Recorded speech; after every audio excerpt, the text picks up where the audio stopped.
Spotify, $1 billion podcast bet turns into a serial dilemma. This is a Wall Street Journal story.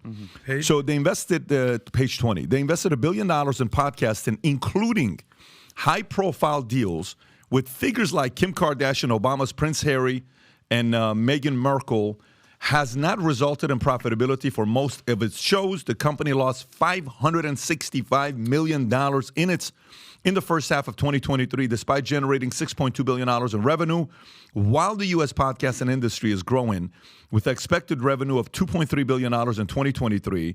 Spotify's substantial investment in the medium haven't translated into profitability. The company faced increased competition, and exclusive podcasts didn't significantly draw new subscribers away from rivals. To meet its profitability goal by 2024, Spotify has taken measures such as laying off 200 employees, raising subscription prices, and sharing revenue risk with talent. This is one thing I will tell you. Just because you're famous in one area doesn't mean your podcast is going to be great. Just because you were the greatest in another space, you may be very boring and you don't know how to valuate people.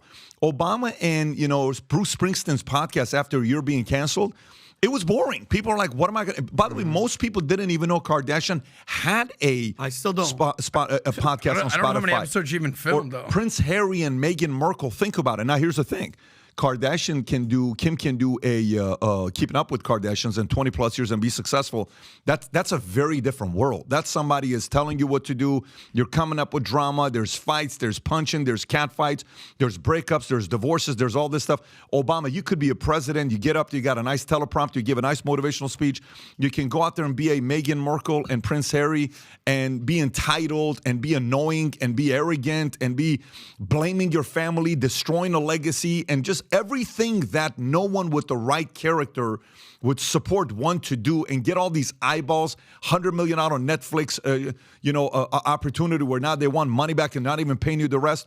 But to be able to carry a podcast like Rogan has, every penny they invested into him, they've made back and more.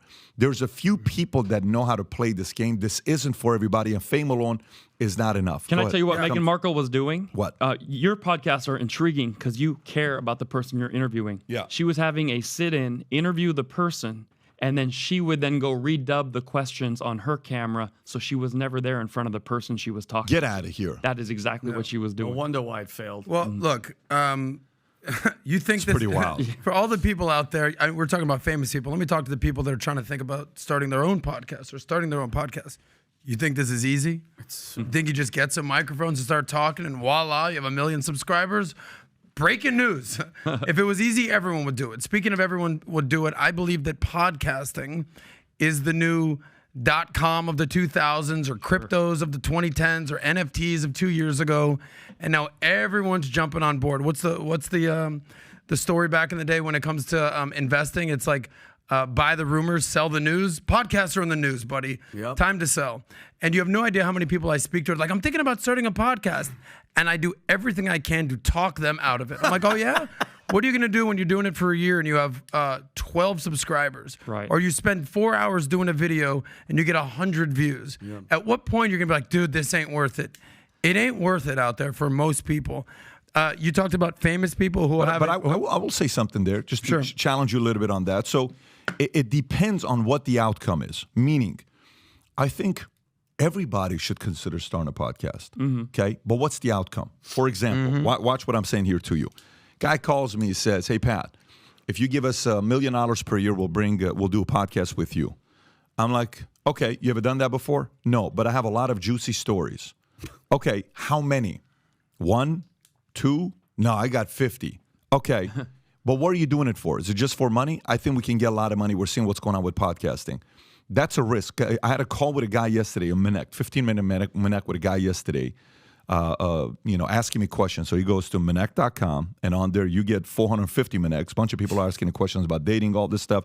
You get Mineks. People want to ask you about comedy, all these things. Charisma. Tom, they do Minek with you all the time on business advice, raising money. And Rob, if you can put the link below to Minek to go download the app, it's available on Google and Apple and all over the place. Anyways, so he asked me a question. He says, hey, Pat, what I want to do is I got this podcasts and I've been doing, plumbing for this many years and, we're blowing up and the plumbing business and the construction business. We're selling companies for $200 million. We're doing successful, super successful guy. But I'm willing to bring my podcast to you. So I'm like, really, what's the name of your podcast? I go online, 29 views, 26 views, great. 32 correct, views. man. For $1 million. views. For $1 million plus. No. But the way he said it, like, I'm willing to bring the podcast to you. Yeah. Like, you should be lucky. That's the wrong approach. Why is that the wrong approach? Mm-hmm. Your first thing you got to do it because you want to do it. Number 2, don't do it because you want to make money, because it's very hard. If you do it just because you want to make money, it's going to take a lot of years for you to make money with it. But do it because you want to do it. Even if it's once a month, you start with once a week, you do something like that. Then, once you have a proof of concept that you're winning out there, then we'll find you. Like when Vinny first reached out to me, I'm like, remember one time I was sitting there showing you Vinny videos way before Vinny. The baseball one. Yeah, I'm showing Vinny videos. I'm like, this freaking guy is so funny. It wasn't baseball. It was, so we're going to go out there to Vinny DeLucci. So, hey, what's going on out there? And I was like, who is this? The mafia stuff, right?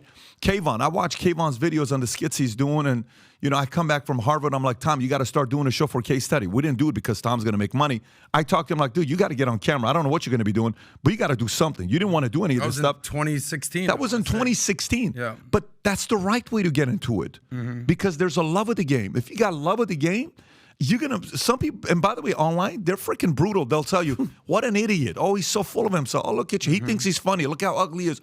Look at his this. Look at it. They're not going to hold back of making fun of you. So for me, I say do it if you're doing it for the right reasons. Don't do it if you want to get rich. I will say this, just to kind of counterbalance what you're saying. Well, number one, nobody makes mean comments online. Everyone's the nicest. Especially to you. I'm pretty sure right now you guys they are for all the loving you love. right now. People 100%. love you, Adam. You talk about, all right, you want to get a podcast, you want to tell your story? Yeah. You know who cares about your story, guy who wants to start a podcast? Nobody. Yeah. Nobody gives a shit. Nobody cares about you. Nobody wants to hear your story unless you're providing value to them. Yeah. If you're doing it because you actually want to make a difference, because you actually want to give back, because you have empathy and authority, that's a big difference. I didn't start podcasting until I made my money. And I was like, yeah, I'll do this. And I'm not doing this for money. I'm doing this because I made my money. And now there's something more that I want to do with my life and give back. So if you're doing this because you think you want to start a career, you're doing it the other way around. Make your money, have some authority, do something in business, do something in life. Great counsel. Have a comedic background, make a name for yourself, and then start podcasting. Yeah. Tom. There's actually a story behind the story here on Spotify. And for those of you that have a business, they actually did two things I think were correct, but they made mistakes along the way. First thing is they go public in 2018, largely a music play, but they had real good success with premium. I paid for Spotify Premium. I thought it gave me more than Apple and Pandora and a good variety and everything. And after they went public, they decided, you know what? Music is a red ocean. At any time, Apple could move the price per song down to 52 cents. So we want to strategically do something. Look, podcasts are coming. Let's own it. Rob, which stock is this? I can't tell you because Spotify stock. Okay, keep going, Tom. Keep going. And go to Max on that. We'll get to that in a second, if you would, please. So they take their money and they go out and they overpay. They paid $235 for Megaphone, $140 for Anchor, so that they bought these services so that they could serve and launch and syndicate podcasts. And then they did one thing right on talent, one thing wrong. You never overpay on exclusivity for an unproven talent. Never.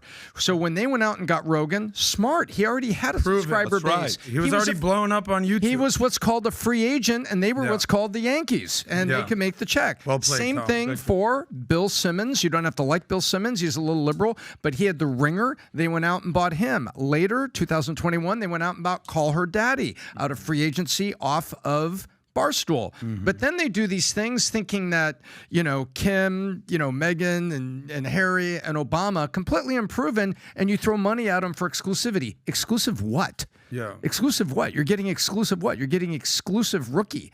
That's not the way to do it. And so now they've come back and said, it didn't work. We're redoing the contracts. We're cutting programming. And if you go take a look there over the last month and a half, the stock market, what did I say about layoffs? The market loves layoffs when they're truthful and it turns it into EBITDA. And take a look. They're bouncing back up. However, the interesting thing here, Spotify, since they've gone out in 2018, they are 8% more valuable than when they went out. And Pat, take a look at this. They go up in the top of 2021, that was music. And then they came down when they were suffering red ink losses because of all the stuff they did on podcasts. You see that? And now they say, you know what? We're going to get out of the podcast game. Let me ask you a question. When was it when they were trying to cancel Rogan? Can you pull up the dates on when they tried to cancel Rogan? I was 21, 22. Okay, so I'm curious to know. 2020 was the buying spree on all this talent. No, I get the buying spree, but when was it when they were trying to cancel him? So that's February 2022. When did people say we're going to remove our music and all that stuff? Is that around that time? It was about a year ago. Okay, go back to the stock. Yeah, I would go back to the stock. So 20. So if you go 20 February, no, it was already going down. So that's got nothing to do. Can I comment on this graph right here? I think this graph is sort of synonymous with any tech savvy company. During COVID, everyone's isolated, social distancing. They're on their phones. They're in their homes. Everything blows up. I mean, Zoom stock, I think, would be look exactly like this, if not even worse. Compare. Higher. It's a higher peak. Exactly. But so it's just you talk about fake success. A lot of fake success happened during COVID because the world completely changed. All the tech stuff, anything that allowed you to do anything, work from anywhere. Everything was great. Everything was up. Look, is this Zoom right here? Zoom. That's exactly what's going on. So your point is I'm just this saying is that common with everything. So it's not Spotify dropped because of Spotify. They dropped because it was all tech. Reversion to the mean. Right. Everything's going back to where it should be after $600 million loss per 6 months doesn't help. The difference is, which good point, the difference is Zoom went down, they stayed down. Spotify is coming back up because they're making better strategies and better investments. They got a bump. Zoom has not had a bump yet, so we'll see what happens. Zoom was like the equivalent of having a huge, massive one-hit song called COVID Love, and then boom, they never had a hit again. So if you like this clip and you want to watch another one, click right here. And if you want to watch the entire podcast, click right here.